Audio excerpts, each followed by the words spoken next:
الحمد لله رب العالمين والصلاة والسلام على أشرف الأنبياء والمرسلين وأشهد أن لا إله إلا الله وحده لا شريك له وأشهد أن محمدا عبده ورسوله أما بعد يقول الله تعالى في كلامه العظيم أعوذ بالله السميع العليم من الشيطان الرجيم ألم تر إلى الذين خرجوا من ديارهم وهم ألوف حذر الموت فقال لهم الله موتوا ثم أحياهم إن الله لذو فضل على الناس ولكن أكثر الناس لا يشكرون وقاتلوا في سبيل الله واعلموا أن الله سميع عليم من ذا الذي يقرض الله قرضا حسنا فيضاعفه له أضعافا كثيرة والله يقبض ويبسط وإليه ترجعون سبحانك لا علم لنا إلا ما علمتنا إنك أنت العليم الحكيم رب اشرح لي صدري ويسر لي أمري واحلل عقدة من لساني يفقهوا قولي رب زدني علما اللهم رب زدنی علما۔ سورہ بقرہ سے 3 آیات، آیت نمبر 243، 244 اور 245 یہ ابھی سنی گئی، تلاوت کی گئی۔ انشاءاللہ انہی آیات کا ترجمہ اور اس کی مختصر تفسیر اللہ کی توفیق سے سننے سمجھنے کی کوشش کریں گے۔ ظاہر ہے کئی آیات کے بعد ایک نیا موضوع اور ٹاپک شروع ہو رہا ہے جس کا تعلق جہاد فی سبیل اللہ سے ہے۔ یہ آیت جو آیت نمبر 243 ہے، اس میں اللہ رب العالمین نے یہ بات بیان کی ہے کہ کچھ لوگ موت کے خوف سے اپنی بستیوں سے نکل گئے، کچھ لوگ موت کے خوف سے اپنی بستیوں سے نکل گئے اور ان کی تعداد ہزاروں میں تھی۔ کہاں سے نکلے، کس زمانے کی بات ہے اور ان کی ایگزیکٹ تعداد کیا تھی، یہ ساری چیزیں اللہ نے نہیں بیان کی۔ یعنی کس قوم کے لوگ تھے، اسی طریقے سے کہاں سے نکلے اور کس زمانے کی بات ہے، اسے اللہ تعالیٰ نے بیان نہیں کیا ہے۔ جو کچھ باتیں اس سلسلے میں بیان کی گئی ہیں وہ مفسرین کی بات، مفسرین کی اپنی رائے۔ یہ بھی اللہ نے بیان کیا کہ موت کے ڈر کی وجہ سے نکلے، موت سے بچنے کے لیے نکلے۔ اب وجہ کیا تھی یہ بھی اللہ تعالیٰ نے بیان نہیں کیا ہے، لیکن عام مفسرین نے اس کی 2 وجہ بیان کی ہے۔ ایک تو نکلنے کا سبب اس بستی کے اندر طاعون یا بیماری کا واقع ہو جانا تھا، اس وجہ سے وہ اپنے آپ کو وہاں سے بچا کر نکل گئے۔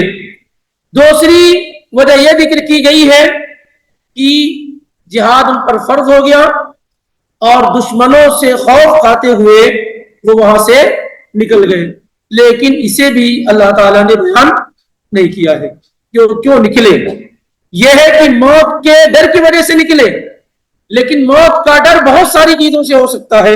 کیا بیماری کی وجہ سے تھا یا پھر دشمن کے حملہ کرنے کی وجہ سے تھا، اسے بھی اللہ نے بیان نہیں کیا ہے۔ یہ چیزیں اس لیے ذکر کی جا رہی ہیں کہ بسا اوقات لوگ ایسی چیزوں کے پیچھے اپنی انرجی ضائع کر دیتے ہیں، اپنے آپ کو لگا دیتے ہیں جس کا کوئی فائدہ نہیں ہوتا ہے۔ اب اگر اللہ تعالیٰ نے یہاں یہ ذکر نہیں کیا کہ کون لوگ تھے، کس زمانے کے لوگ تھے، اور ایگزیکٹلی ان کی تعداد کیا تھی یا اسی طریقے سے وہ کیوں نکلے، یہ ساری چیزیں اللہ نے بیان نہیں کی، کیونکہ اصل مقصد جو ہے وہ یہ نہیں ہے۔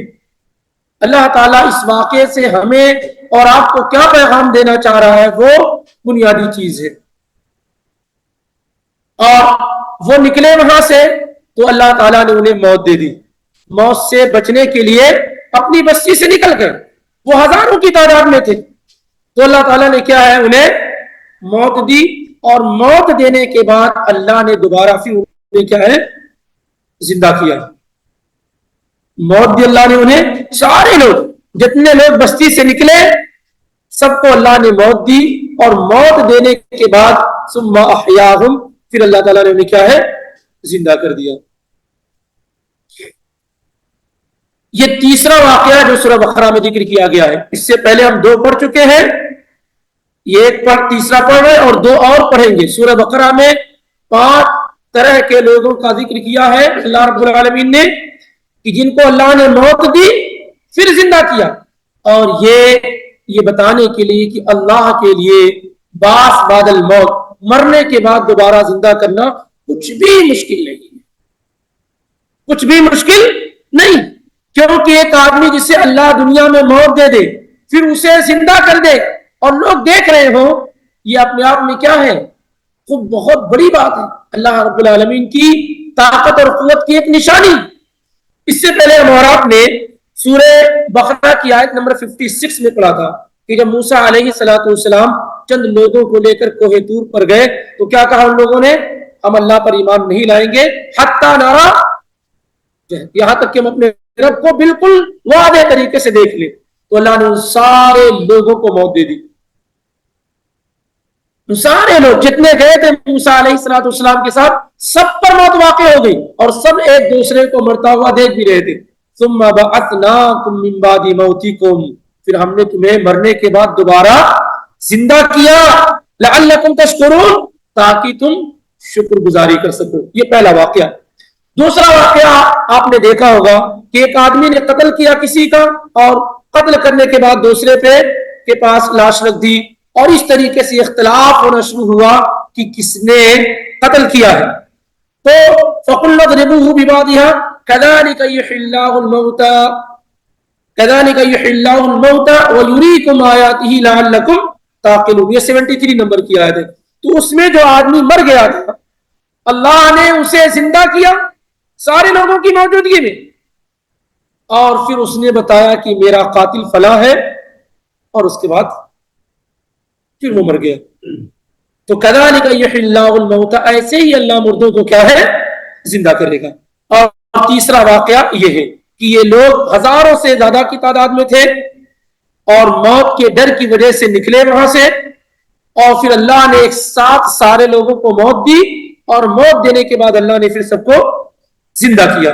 چوتھا واقعہ آپ پڑھیں گے سورہ بقرہ ہی کے اندر 3 پارے کے 2 صفحے میں، کہ کالذی مر علی قریۃ وہی خاویۃ علی عروشها قال ان یحیی ہذہ اللہ بعد موتها فاماتہ اللہ 100 عام ثم بعثہ۔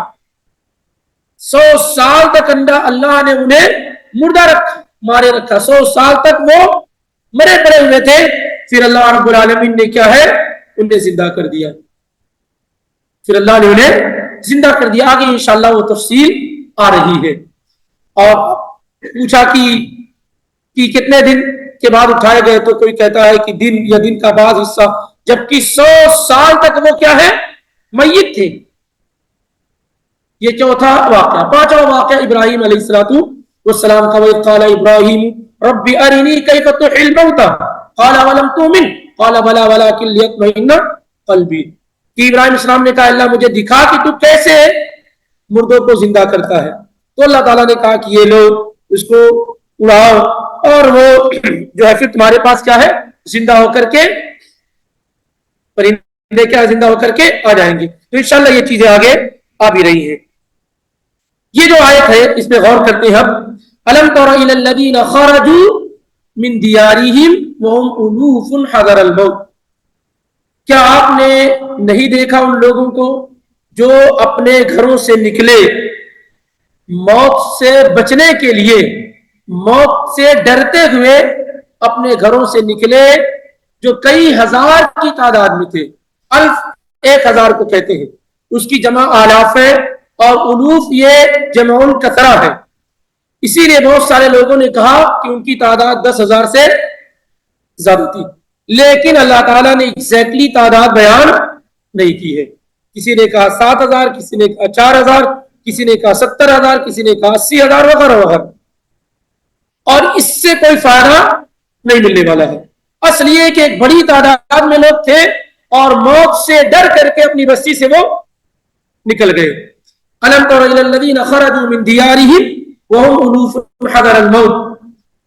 کیوں نکلے اسے بھی اللہ نے بیان نہیں کیا، لیکن مفسرین نے عام طور سے 2 وجہ بیان کی ہے. دونوں وجہ یعنی اگر وجہ تعاون ہو، بیماری کا پھیل جانا ہو، اور بیماری سے بچنے کے لیے وہ وہاں سے نکل گئے ہوں تاکہ وہ انہیں موت نہ آئے، تو یہ ہماری شریعت کے کیا ہے؟ خلاف ہے. ہماری شریعت میں یہ ہے کہ آپ اگر کسی بستی میں وبا پھیلی ہوئی ہو، بیماری پھیلی ہوئی ہو، تو آپ وہاں نہ جائیں، اور جہاں پر بیماری پھیلی ہوئی ہو آپ وہاں ہو تو موت سے بچنے کے لیے وہاں سے مت نکلے. جیسا کہ عمر بن خطاب رضی اللہ تعالیٰ عنہ جب مدینے سے شام کے لیے روانہ ہوئے صحابہ کے ساتھ، تو ایک جگہ سرگ ہے، سرگ میں جب پہنچے تو آپ کو خبر دی گئی کہ شام میں طاعون پھیلا ہوا، بڑی بیماری. تو آپ رضی اللہ تعالیٰ عنہ نے صحابہ کو اکٹھا اور جمع کیا کہ کیا کرنا چاہیے. میں مدینے سے شام کے لیے رخت سفر باندھ چکا ہوں، میرے ساتھ صحابہ ہیں اور وہاں بیماریاں پھیلی ہوئی، کیا کیا جانا چاہیے؟ تو صحابہ نے مختلف مشورہ دیا، انصار نے کچھ دیا، مہاجرین نے کچھ دیا، یہاں تک کہ قریشی صحابہ نے جو مشورہ دیا وہ یہ اس طریقے سے تھا کہ عبد الرحمن ابن عوف رضی اللہ تعالیٰ عنہ نے کہا کہ اللہ کے نبی علیہ الصلوۃ والسلام کو میں نے یہ کہتے ہوئے سنا، اذا سمعتم به بارض فلا تقدموا علیہ. جب کسی بستی کے بارے میں، کسی سرزمین کے بارے میں یہ سن لو کہ وہاں وبا اور بیماری پھیلی ہوئی ہے تو وہاں مت جاؤ. فلا تقدموا علیہ، وہاں مت جاؤ.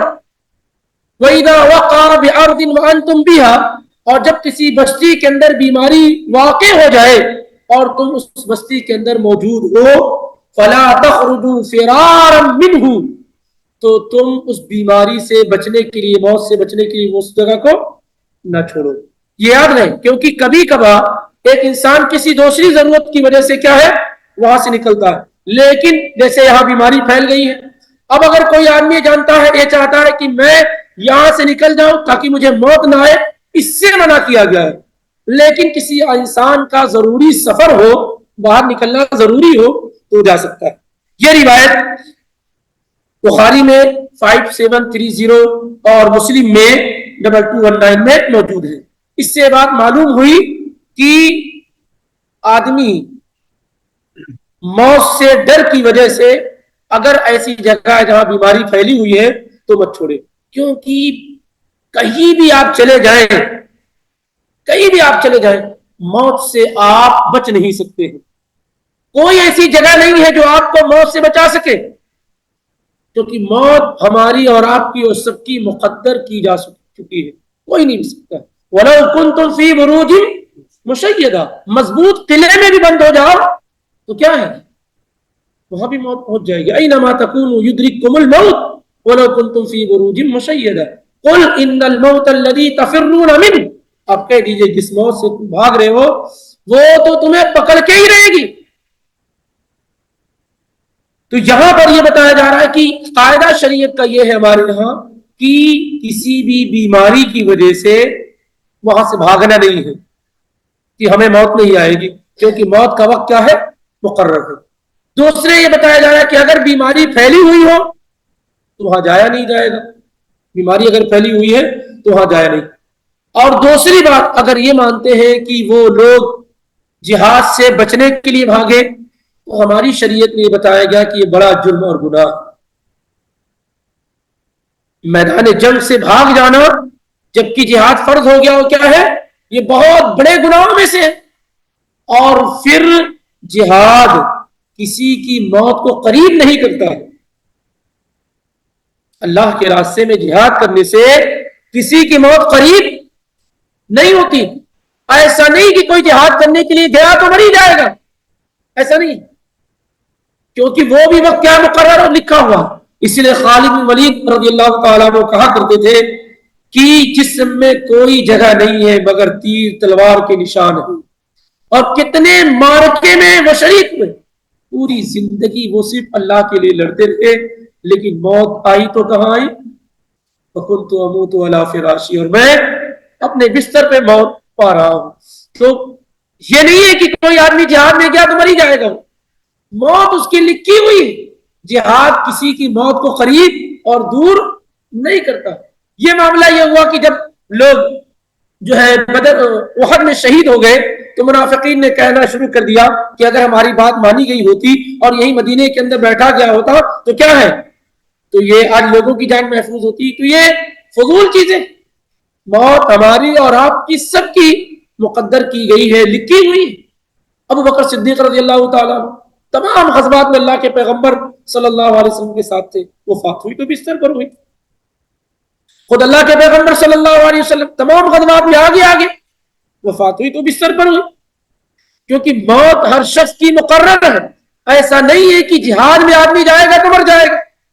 اسی لیے دونوں طرح سے فرار اختیار کرنا یہ جائز اور درست نہیں ہے، کیونکہ موت کا وقت مقرر ہے۔ فَإِذَا جَاءَ أَجَلُهُمْ لَا يَسْتَأْخِرُونَ سَاعَةً وَلَا يَسْتَقْدِمُونَ۔ یہ بنیادی چیز اللہ یہاں بیان کرنا ہے۔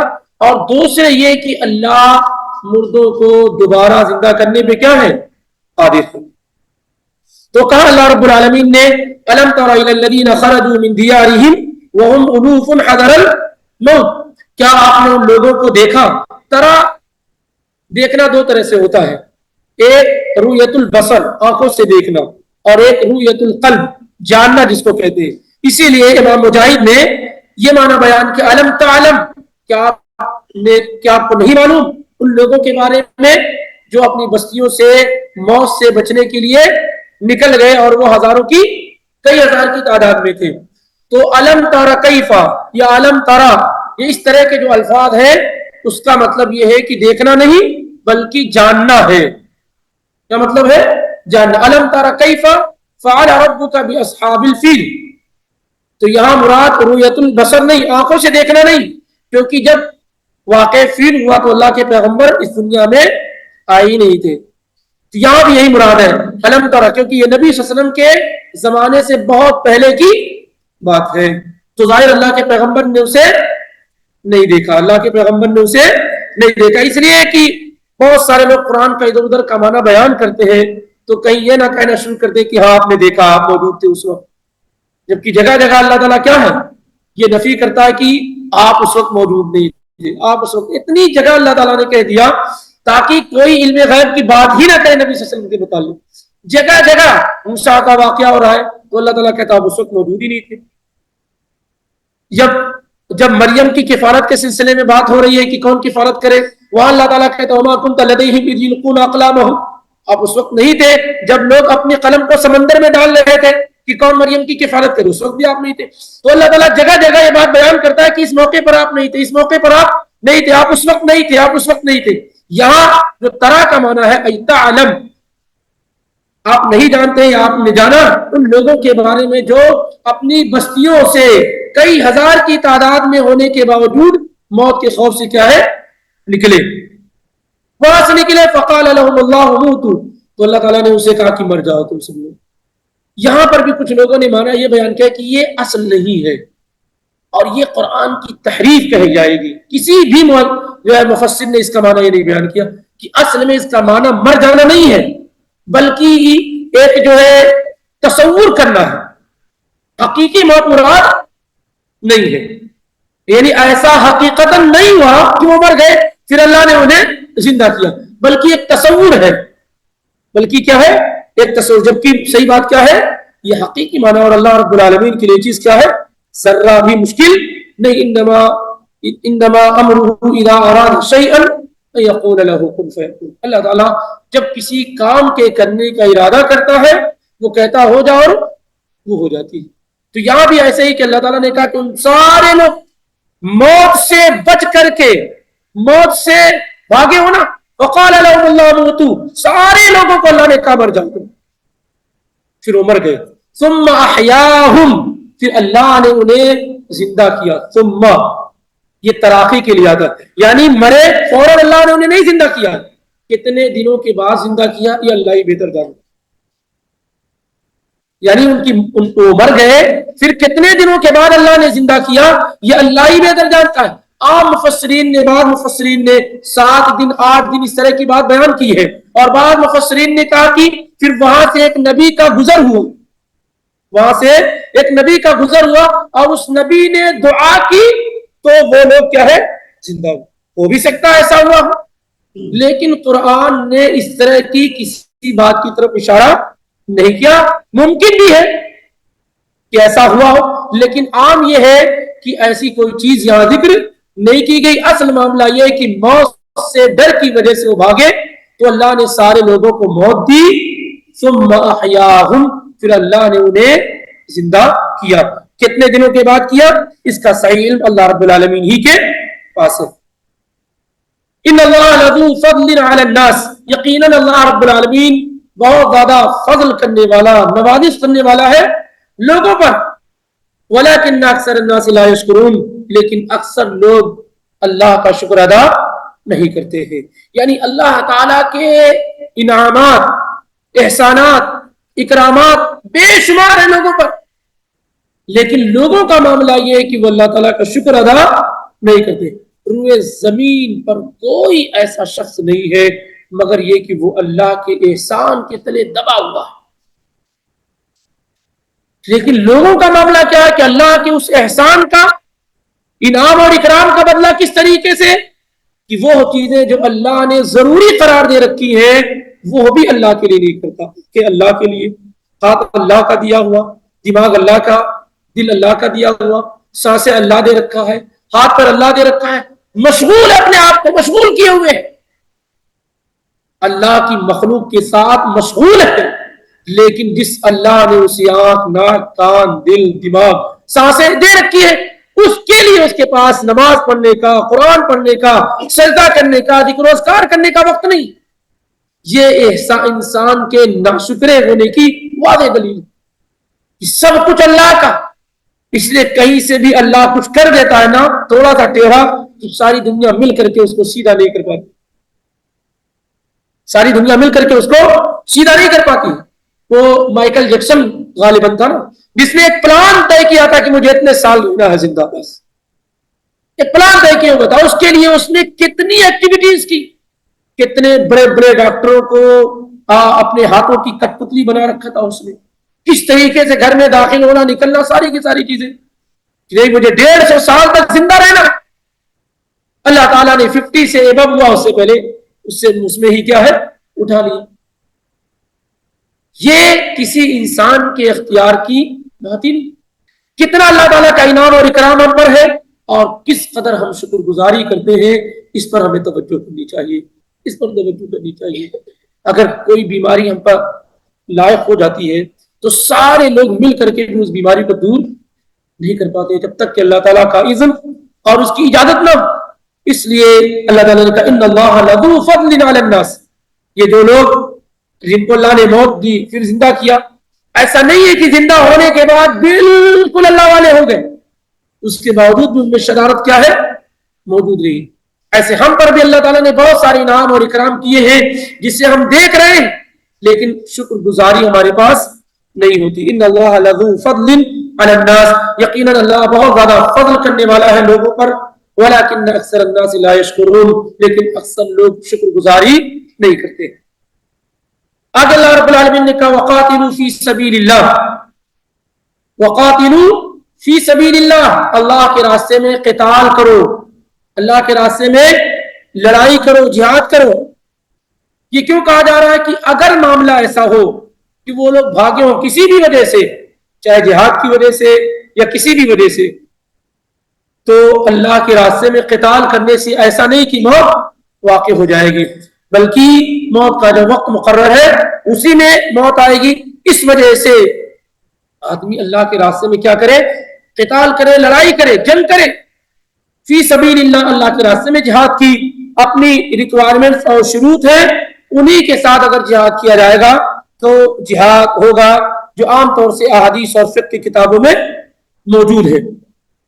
تو وقاتلوا فی سبیل اللہ، اللہ رب العالمین کے راستے میں جہاد کرو۔ وَاعْلَمُوا، اور جان لو، ان اللہ سمیع علیم، یقیناً اللہ سننے والا اور جاننے والا ہے، یعنی جو کچھ تم بولتے ہو اللہ اسے سن رہا ہے، اور جو کچھ تم کرتے ہو اللہ تعالیٰ اسے جان رہا ہے، علم رکھ رہا ہے۔ عام طور سے جب آپ قرآن پڑھیں گے تو جب آیت کا اختتام ہوتا ہے تو اللہ تعالیٰ کے کسی نام اور صفت کے ساتھ کیا ہے؟ اختتام ہو رہا ہے۔ یہ چیزیں یوں ہی نہیں ہے، اللہ تعالیٰ کے ناموں اور صفات کو سمجھنے کی کوشش کرنی چاہیے۔ وَاعْلَمُوا أَنَّ اللَّهَ سَمِيعٌ عَلِيمٌ، جان لو کہ اللہ سننے والا اور جاننے والا ہے۔ تمہاری کوئی بھی بات ایسی نہیں ہے جو اللہ تعالیٰ سے مس ہو جائے جسے اللہ سننا، اور نہ کوئی حرکت ایسی ہے جو اللہ تعالیٰ کیا ہے؟ نہ جانتا۔ تو باخبر رہو کہ تم اللہ تعالیٰ کی نگرانی میں ہو، اس کے مراقبے میں، لمحے بھر کے لیے بھی تم ایسا تمہاری حالت نہیں کہ اللہ تم سے غافل ہو۔ ہر آدمی، ہر شخص، کوئی ایسا نہیں جو اللہ تعالیٰ کی پکڑ سے کیا ہے؟ نکلا ہوا ہو۔ اور یہی وہ احساس ہے جو انسان کو گناہوں سے روکے گا اور برے کاموں سے روکے گا۔ اور جب ان چیزوں کا احساس نہیں رہے گا تو آپ کیا ہے؟ گناہ پہ گناہ کرتے جائیں گے۔ آپ کو جیسے معلوم ہوتا کیمرہ لگا ہوا ہے تو فوراً آپ کی حرکتیں کیا ہے؟ شریفوں والی ہو جاتی ہیں، اور جیسے معلوم ہو جائے کہ کیمرہ نہیں لگا ہوا ہے تو آپ کی حرکتیں کیسی رہتی ہیں بتانے کی ضرورت نہیں۔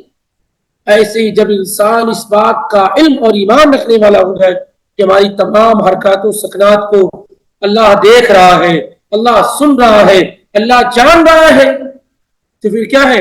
انسان کوئی بھی غلط اور گناہ کا کام کرنے سے پہلے ایک مرتبہ ضرور سوچے کہ وہ اللہ کی پکڑ میں، اللہ کے کیمرے میں ہے، اللہ اس کی حرکتوں کو دیکھ رہا ہے، اس کی باتوں کو سن رہا ہے۔ تو ایسے میں انسان کیا ہے؟ گناہوں سے بچنا اس کے لیے آسان ہو جائے گا۔ وَاعْلَمُوا أَنَّ اللَّهَ سَمِيعٌ عَلِيمٌ۔ آگے اللہ تعالیٰ نے کہا مَنْ ذَا الَّذِي يُقْرِضُ اللَّهَ قَرْضًا حَسَنًا، کون ہے وہ شخص جو اللہ تعالیٰ کو بہترین قرض دے؟ کون ہے وہ شخص جو اللہ رب العالمین کو بہترین قرض دے؟ اب یہ آیت ہے، اور اس آیت کے اعتبار سے دو طرح کے لوگ ہیں۔ ایک یہود ہے کہ جب اس آیت کا نزول ہوا تو کہنے لگے اچھا اللہ غریب ہو گیا ہے، وہ ہم سے مانگ رہا ہے، وہ ہم سے قرض مانگ رہا ہے۔ مَنْ ذَا الَّذِي يُقْرِضُ اللَّهَ قَرْضًا حَسَنًا، اللہ غریب ہو گیا ہے، اسے ہم سے وہ قرض مانگ رہا ہے۔ تو اللہ تعالیٰ نے کہا لَقَدْ سَمِعَ اللَّهُ قَوْلَ الَّذِينَ قَالُوا إِنَّ اللَّهَ فَقِيرٌ وَنَحْنُ أَغْنِيَاءُ، اللہ نے سن رکھا ان لوگوں کی باتوں کو جنہوں نے یہ کہا کہ اللہ فقیر ہے اور ہم مالدار ہیں۔ سَنَكْتُبُ مَا قَالُوا وَقَتْلَهُمُ الْأَنْبِيَاءَ بِغَيْرِ حَقٍّ، ہم ان کی کئی باتوں کو بھی لکھ رہے ہیں اور جو انبیاء کو انہوں نے ناحق قتل کیا ہے اسے بھی لکھ رہے ہیں۔ تو اس آیت کے نزول کے بعد یہودیوں کا یہ ری ایکشن کہ اللہ غریب ہو گیا، ہم سے قرض مانگ رہا ہے، اور دوسری طرف اہل ایمان کا معاملہ کہ وہ اللہ کے پیغمبر صلی اللہ علیہ وسلم کے پاس آتے۔ عبداللہ بن مسعود کی روایت بزار میں 2033 میں اور ابو یعلا میں 4986 میں اور حدیث کی دیگر کتابوں میں کہ جب یہ آیت نازل ہوئی تو ابو الدحدہ الانصاری رضی اللہ تعالیٰ عنہ اللہ کے پیغمبر کے پاس آئے اور کہنے لگے یا رسول اللہ ان اللہ عز و جل لا یرید منا القرض، اے اللہ کے پیغمبر اللہ ہم سے قرض چاہ رہا ہے، یا کیا اللہ تعالیٰ ہم سے قرض چاہ رہا ہے؟ تو اللہ کے پیغمبر نے کہا ہاں اے ابو دحدہ اللہ تم سے قرض مانگ رہا ہے۔ تو ابو دحدہ نے کہا ارنی یدک یا رسول اللہ، اپنے ہاتھ کو لائیے اے اللہ کے پیغمبر۔ فناولہ یدہ، اللہ کے پیغمبر کے ہاتھ کو پکڑ کر کے انہوں نے کہا فإنی قد اقرضت ربی عز وجل حائطی، اے اللہ کے پیغمبر میں نے اپنے اس پورے باغیچے کو، عبداللہ بن مسعود کہتے ہیں اس باغیچے میں 600 کھجور کے درخت تھے، اے اللہ کے پیغمبر اللہ ہم سے قرض چاہ رہا ہے، یہ لیجئے میرا باغیچہ جس میں 600 کھجور کے درخت ہیں، یہ سب میں نے اللہ کو دے دیا قرض، میں نے اللہ کو قرض دے دیا۔ اس کے بعد گئے باغیچے میں ان کی بیوی متحدہ، ان کے بچے وغیرہ سب لوگ موجود تھے، آئے اور کہنے لگے یا متحدہ، اے دہدہ کی ماں، ان کی کنیت ہے، تو کہنے لگی لبیک، فرمائیے حضور کیا بات ہے؟ تو آپ نے کہا، متحدہ الانصاری رضی اللہ تعالی عنہ نے کہا اخرجی فقد اقرضته ربی عز وجل، نکلو اس باغیچے سے، میں نے اس باغیچے کو اللہ کو قرض دے دیا ہے، میں نے اس باغیچے کو کیا کر دیا ہے؟ اللہ کو قرض دے دیا ہے۔ تو دو طرح کے خیالات، یہ آیت نازل ہوئی تو یہود یہ کہنے لگے کہ اللہ فقیر ہو گیا ہم سے قرض مانگ رہا ہے، اور اہل ایمان کیا کہنے لگے کہ سب کچھ تو اللہ ہی کا دیا ہوا، اللہ تعالیٰ کہہ رہا ہے کہ تم مجھے دو میں اسے بڑھا چڑھا کر کے کیا ہے تمہیں دوں گا۔ تو من ذا الذی یقرض اللہ قرضا حسنا، من ذا الذی یقرض اللہ قرضا حسنا، کون ہے وہ شخص جو اللہ کو بہترین قرض دے؟ یہ آیت اپنے آپ میں بڑی جامع ہے، ابھارا جا رہا ہے کہ اللہ کے راہ میں خرچ کرے آدمی۔ اللہ کو قرض دینے کا مطلب نہیں ہے کہ بھائی ڈھاک آپ دے دیں اللہ تعالیٰ کو، اللہ کی راہ میں خرچ کرنا یہ اللہ کو دینا ہے، اللہ کی راہ میں خرچ کرنا، جہاد میں خرچ کرنا، غریبوں پہ، مسکینوں پہ، ان تمام لوگوں پر خرچ کرنا کیا ہے؟ اللہ تعالیٰ کو دینا ہے۔ جیسا کہ بخاری اور مسلم وغیرہ میں روایت، مسلم میں یہ روایت ہے 2569 میں کہ اللہ تعالیٰ قیامت کے دن کہے گا کہ میں مریض تھا تم نے میری عیادت نہیں کی، میں بھوکا تھا تم نے مجھے کھلایا نہیں، میرے پاس کپڑے نہیں تھے تم نے مجھے پہنایا نہیں۔ تو بندہ کہے گا اللہ تو کیسے بھوکا ہو سکتا ہے، تو کیسے بغیر کپڑوں والا ہو سکتا ہے، تو کیسے بیمار پڑ سکتا ہے، وَأَنْتَ رَبُّ الْعَالَمِينَ، تو سارے جہان کا پالنہار پیدا کرنے والا ہے، دیکھ ریکھ کرنے والا۔ تو اللہ تعالیٰ کہے گا میرا فلاں بندہ بیمار تھا تم نے اس کی عادت نہیں کی، اگر تم اس کی عادت کرتے تو مجھے وہاں پاتے۔ میرا فلاں بندہ بھوکا تھا تم نے اسے کھلایا نہیں، میرا فلاں بندہ کیا ہے بغیر کپڑوں کے تھا تم نے اسے پہنایا نہیں۔ تو گویا کہ اس طریقے سے آپ جب اللہ کی راہ میں دے رہے ہیں، خرچ کر رہے ہیں، تو اس کو وہ اللہ کو دے رہے ہیں اور اللہ اس کا بدلہ کیا ہے بڑھا چڑھا کر کے دے گا۔ اسی لیے اللہ نے اس کو قرض کہا ہے۔ کیا کہا ہے؟ قرض کہا۔ یہ بھی بہت باریکی ہے، جب آپ کسی کو قرض دیتے ہیں تو کیا مطلب ہوتا ہے اس کا؟ لوٹائے گا کہ نہیں لوٹائے گا وہ؟ اگر آپ کسی کو دیے کہ بھائی 100 ریال رکھ لو تمہارا ہے، تو لوٹائے گا کہ نہیں؟ لوٹائے گا کہ نہیں لوٹائے گا؟ یہ 100 ریال رکھ لو تمہارا ہے، تمہارے لیے، تو لوٹائے گا کہ نہیں لوٹائے گا؟ نہیں لوٹائے گا۔ سامنے والا آ کے کہتا ہے مجھے 100 ریال دے دو، تو آپ کہتے ہیں یہ بطور قرض ہے۔ تو جب بطور قرض کہتے ہیں تو اس کا مطلب کیا ہے؟ یعنی واپس لیں گے آپ۔ کیا ہے؟ آپ یہ مت سمجھیے کہ جو اللہ کے راہ میں آپ نے دے دیا وہ چلا گیا، جو آپ نے اللہ کی راہ میں دے دیا وہ چلا نہیں گیا۔ اسی لیے اللہ نے اس کو قرض کہا کہ اس کو اللہ کیا ہے، اس کو اللہ لوٹائے گا، اس کو دے گا جو آپ نے اللہ کی راہ میں خرچ کیا ہے، اور اللہ بڑھا چڑھا کر کے دے گا۔ کیونکہ قرض کا مطلب ہوتا ہے، قرض یا قرضوں کے معنی کاٹنے کے ہوتے ہیں، اسی لیے مقراض، کینچی کو کیا کہتے ہیں عربی میں؟ مقراض بولتے ہیں، لیکن اصل لفظ اس کا کیا ہے؟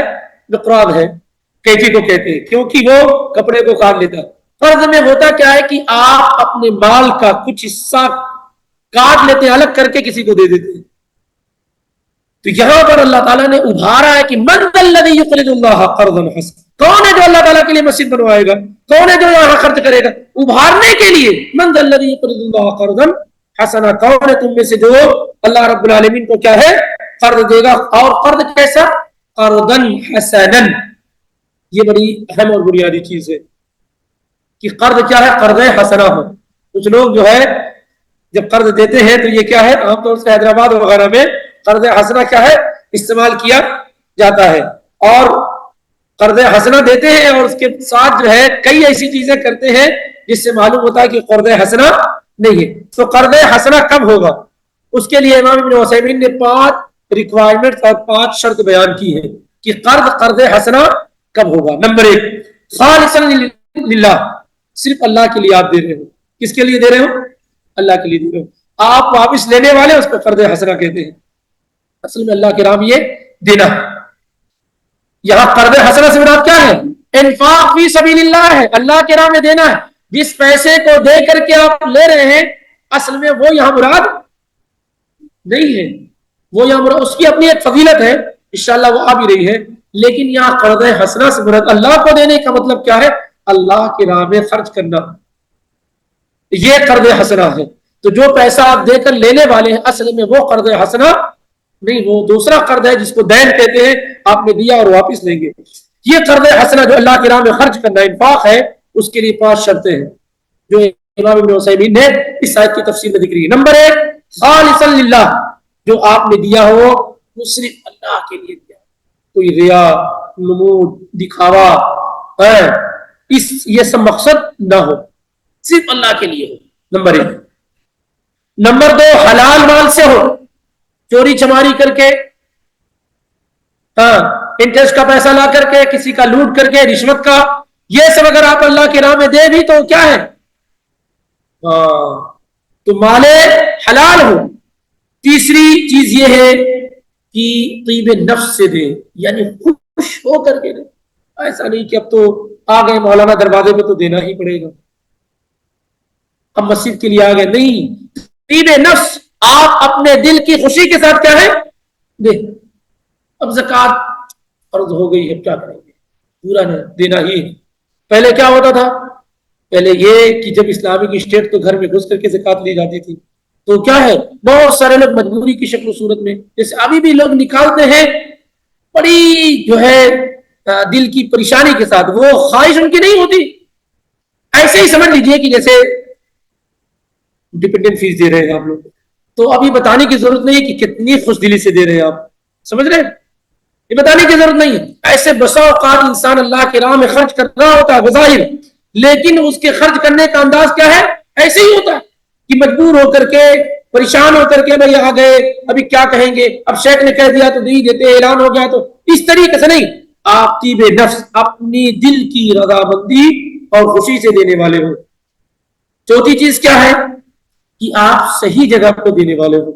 ایسا نہ ہو کہ چادر چڑھانے کے لیے دے دیا، عید میلاد النبی کے لیے دے دیا ہے، فلاں پیر کو چڑھاوا چڑھانے کے لیے دیا، تو یہ بظاہر آپ کو لگ رہا ہے کہ آپ جو ہے ایسی جگہ دے رہے ہیں، یہ آپ کا قرض ہے. اس کا کچھ بھی اللہ تعالیٰ آپ کو واپس نہیں دینے والا، اس کا بھی کچھ ریٹرن آپ کو ملنے والا نہیں. تو پیسہ جو آپ خرچ کر رہے ہیں وہ محل ہو، صحیح جگہ پر ہو جہاں اللہ تعالیٰ نے خرچ کرنے کا حکم دیا. کوئی آدمی سگریٹ پینے کے لیے مانگ لے، بھائی لے لو تمہارے لے سکتا ہے، تو کیا مل گیا آپ کو؟ ریٹرن ملے گا اس کا ریٹرن ملے گا؟ نہیں ملے گا. تو یہ بنیادی چیز ہے کہ آپ خرچ کہاں کر رہے ہیں. ایک آدمی بھوکا، اس کو آپ نے کھلا دیے، سمجھ میں آ رہی. ایک آدمی کے پاس کپڑے نہیں، اس کو آپ نے پہنا دیا، یہ بات سمجھ میں آ رہی. تو ایسی جگہوں پر دیا جائے جو محل ہے اس کا. کوئی جا رہا سنیما ہال، پیسے نہیں اس کے پاس، تو آپ نے دے دیا. کوئی اور کوئی گناہ کرنے جا رہا، اس کو آپ نے دے دیا. اسی طریقے سے بہت سارے لوگ ایسی ہی جگہ پر دے دیتے ہیں، فضول جگہ پر دے دیے. اس طرح کی چیزیں یہاں قطعاً مراد نہیں، یعنی ایسی چیزیں جو اللہ تعالیٰ کو راضی اور خوش کرنے والی ہو، نہ کہ اللہ تعالیٰ کے غضب کا ذریعہ ہو. یہ بہت سارے لوگ کیا ہے، ایک آدمی جو ہے پورا رشوت اور سود میں ڈوبا ہوا ہے، وہ آ کے پیسہ مانگتا ہے، آپ اس کو دے دیتے ہیں، وہ بھی جا کر کے اسی کام میں استعمال کرے گا. نہیں دینا ہے یہاں پر کیا ہے؟ نہیں دینا ہے. ایک آدمی بینک سے لون اٹھائے ہوئے ہے، اب اس میں ڈوبا ہوا، آ کر کہتا ہے آپ سے بھائی تھوڑا پیسہ دے دیجیے، میں ڈوبتا جا رہا ہوں، اس میں تھوڑا قرض ادا ہو جائے، آپ دے دیجیے. یہ محل نہیں ہے، یہ صحیح جگہ نہیں. الا یہ کہ وہ شخص اس حرام کام سے سچی توبہ کر لے کہ اب وہ رشوت، اب وہ سود وغیرہ وغیرہ نہیں کرے گا، اور اس سے خلاصی وہ چاہ رہا ہے تو آپ دیں گے جب وہ توبہ کر لے. لیکن ایک آدمی بینک سے اگر لون لیے ہوئے ہو اور اس کی ادائیگی کے لیے آپ سے پیسے مانگ رہا ہو اور پھر کل لینے والا ہو، تو پھر اس کو کیا ہے؟ اس کو نہیں دیا جائے گا. پانچویں چیز کیا ہے؟ دینے کے بعد احسان نہ جتلائے آدمی اور سامنے والے کو تکلیف نہ پہنچائے، احسان نہ جتلائے اور تکلیف نہ پہنچائے. یعنی آپ دے دیے ہیں، فلاں کو دیا ہوں یار دے نہیں رہا پیسہ، وہ اصل میں پیسے تھے لیکن وہ آیا ہوا تھا اس کو دے دیا. کوئی نہیں، کچھ نہیں. ارے ایک آدمی آپ سے اگر طلب کر رہا ہے تو آپ کہہ دیجیے کہ نہیں، لیکن اس کو کس طریقے سے آپ وہ کرتے ہیں، ویریفائی کرتے ہیں، کہتے ہیں اصل میں پیسہ تھا لیکن فلاں آدمی آیا تھا تو اس کو دے دیا میں نے، بہت پریشان تھا بیچارہ وہ. یہ اس طریقے سے کیا ہے، تکلیف پہنچانا ہے. کل اس کو آدمی کو معلوم ہو جائے گا. تو احسان اور تکلیف نہ پہنچائے، یہ 5 شرطیں ہیں. تو من ذا الذی یقرض اللہ قرضا حسنا، کون ہے وہ شخص جو اللہ تعالیٰ کو قرض حسنا دے، یعنی انفاق فی سبیل اللہ، اللہ کے راہ میں خرچ کرنا ہے. فیضاعفہ لہ، تو اللہ تعالیٰ اسے بڑھائے گا اضعافا کثیرہ، بہت زیادہ، یعنی اس کا کئی گنا، بہت زیادہ گنا بڑھا چڑھا کر کیا ہے اللہ تعالیٰ اس کو ریٹرن کرے گا.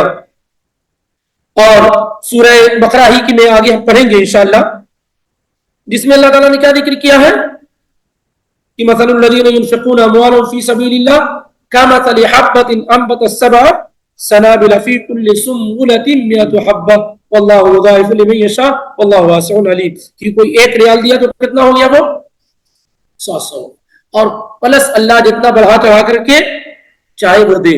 ایک روایت اور بھی آئی ہوئی ہے ابن حبان میں 4648 میں، اور طبرانی نے المعجم الاوسط میں 5645 میں. اس روایت کو شیخ البانی نے ضعیف اور احمد شاکر رحمہ اللہ نے حسن قرار دیا ہے عبداللہ بن عمر رضی اللہ تعالیٰ عنہ سے، کہ جب یہ آیت نازل ہوئی، کون سی آیت؟ مثل الذین ينفقون اموالهم فی سبیل اللہ کمثل حبۃ انبتت 7 سنابل.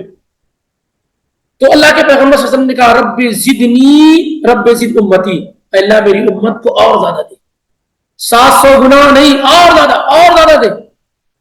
تو اللہ تعالیٰ نے یہ آیت نازل فرمائی کہ من ذا الذی یقرض اللہ قرضا حسنا فیضاعفہ لہ اضعافا کثیرا، 2 گنا 4 گنا 6 گنا نہیں، کتنا گنا بڑھا چڑھا کر کے اللہ دے گا، اس کا علم کیا ہے اللہ ہی کے پاس ہے. اس لیے ہم اور آپ جو تجارت کرتے ہیں نا، بس ایک اس کو سمجھنے کے لیے کہ آدمی جب اللہ کی راہ میں خرچ کرتا ہے تو بڑا اس کا دل بالکل سمٹ جاتا ہے. آپ کسی کے ساتھ اگر کاروبار کر رہے ہو تو پروفٹ کتنا آئے گا؟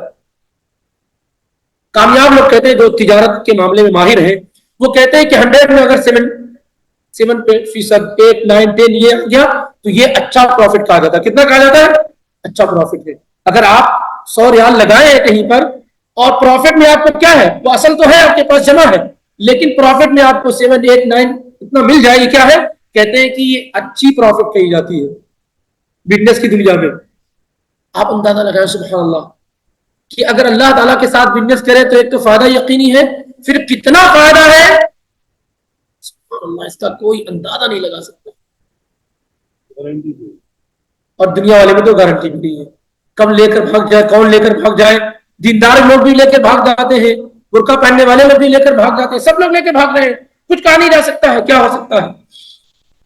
لیکن اللہ تعالیٰ کے ساتھ تجارت کرنے والا شخص کیا ہے، کبھی بھی نقصان اور خسارے میں نہیں ہو سکتا. تو آدمی بزنس اللہ کے ساتھ بھی کرے، میں اللہ تعالیٰ کیا ہے، چھوٹی چیز بھی آپ خرچ کرتے ہیں اللہ اس کو پال پوس کر اتنا بڑا کر دیتا ہے کہ بالکل بڑے پہاڑ کی طرح ہو جاتا. اس لیے انسان اللہ کی راہ میں جب خرچ کر رہا ہے تو گویا کہ وہ اللہ تعالیٰ سے کیا کر رہا ہے، اللہ سے بزنس کر رہا ہے، اللہ سے تجارت کر رہا ہے، اور منافع یقینی ہے، اور کس قدر زیادہ ہے وہ اللہ تعالیٰ کے کیا ہے علم ہے. فَيُضَاعِفُهُ لَهُ اضعافا کثیرہ واللہ یقبض ویبسط. بہت پیاری بات اللہ نے بیان فرمائی کہ اللہ رب العالمین روکنے والا ہے، پکڑنے والا ہے، یعنی جس کے لیے چاہے روزیوں کو کیا کر دے، بند کر دے، ویبسط، اور جس کے لیے چاہے روزی کو کیا ہے کشادہ کر دے. یہ بھی معنی ہے، اور یہ بھی معنی کہ جس کی چاہے روح قبض کر لے اور جس کو چاہے مہلت اور موقع دے دیے. تمام چیزوں میں کہ اللہ رب العالمین قابض اور باسط ہے، وہی پکڑنے والا اور وہی کشادہ چھوڑنے والا ہے. تو اللہ یقبض ویبسط، اللہ رب العالمین جس کے لیے چاہے روزیوں کو کیا ہے تنگ کر دے اور جس کو چاہے جس کے لیے کشادہ کر دے. وَإِلَيْهِ تُرْجَعُونَ، اور اسی کی طرف تم لوگ کیا ہے لوٹائے جاؤ گے. یہ جو بات بیان کی گئی، دیکھیے کہ ایسے معلوم تو ہوتا ہے کہ 1 2 کلمہ ہے، لیکن بات اگر دیکھی جائے تو کتنی بڑی ہے. کہا اللہ تعالیٰ نے کہ کون ہے جو اللہ کو قرض دے گا, قرض حسنا, جسے اللہ تعالیٰ خوب بڑھا چڑھا کر کے کیا ہے ریٹرن کرے گا. اور یاد رکھو اللہ ہی دینے والا اور اللہ ہی کیا ہے دینے والا, اور اسی کی طرف تم لوگ لوٹائے گا خلاص. اس لیے کوئی ایسی تجارت نہ کرو جو دنیا میں تمہیں فائدہ پہنچائے. صرف تجارت وہ کرو کہ جہاں تم لوٹائے جاؤ گے, جہاں اکٹھا اور جمع کیے جاؤ گے, وہاں کے لیے تمہاری تجارت کیا ہے اس کی فکر کرو. اس کی فکر کرو کہ اللہ کو تم نے کتنا دے رکھا, اللہ کے لیے کتنا کر رکھا ہے, اس کی فکر کرو, کیونکہ اسی کی طرف کیا تم لوٹائے جاؤ گے. نہ ان کے پاس نہ ان کے پاس نہ ان کے پاس کسی کے پاس نہیں, لوٹ کر اللہ کے پاس جانا ہے. تو اس سے تجارت کرے تاکہ اس سے زیادہ کیا ہے پروفٹ ہم لے سکیں. جب اللہ سے تجارت ہی نہیں کیے ہوں گے تو کیا پائیں گے قیامت کے دن؟ اگر کوئی شخص اللہ کے ساتھ تجارت ہی نہ کیے ہوئے ہو تو کس چیز کی امید لگائے رہے گا قیامت کے دن؟ ظاہر ہے کوئی امید نہیں اس کے پاس ہوگی. اس لیے تجارت اللہ کے ساتھ کیا ہے کہ یا ایھا الذین آمنوا هل ادلکم علی تجارت تنجیکم من عذاب الیم اتقوا النار ولو بشق تمرہ. کبھی موقع آگا کہ اس پر گفتگو کی جائے گی کہ صدقہ کرنا کتنا اہم چیز ہے. پیارے رسول نے عورتوں کو مخاطب کرتے ہوئے کہا کہ اپنے آپ کو جہنم سے بچاؤ. عورتوں کو کہا, ان کو مخاطب کرتے ہوئے اگرچہ کیا ہے کھجور کا ایک ٹکڑا ہی کیوں نہ صدقہ کر کے ہو, جبکہ عورتیں کماتی نہیں ہیں, وہ کاروبار نہیں کرتی ہیں اور گھریلو ذمہ داریاں ان پر نہیں ہیں. اس کے باوجود اللہ کے پیغمبر نے ان کو کہا کہ اپنے آپ کو جہنم سے بچانے کے لیے صدقہ و خیرات کرو. اور اس تقریر کا یہ اثر ہوا کہ کان سے, گلے سے, ہاتھ سے, پیر سے جو بھی زیورات وغیرہ تھے سب انہوں نے کیا ہے اللہ کے راہ میں دے دیا. تو یہ 3 آیات اللہ کی توفیق سے ترجمہ اور مختصر تفسیر کے ساتھ یہ مکمل ہوئی ہیں. اور باقی جو آیات ہیں وہ انشاءاللہ طالوت جالوت وغیرہ کا جو واقعہ ہے وہ لمبا واقعہ ہے, انشاءاللہ آئندہ دنوں میں وہ آپ کے سامنے پیش کیا جائے گا اللہ نے چاہا تو.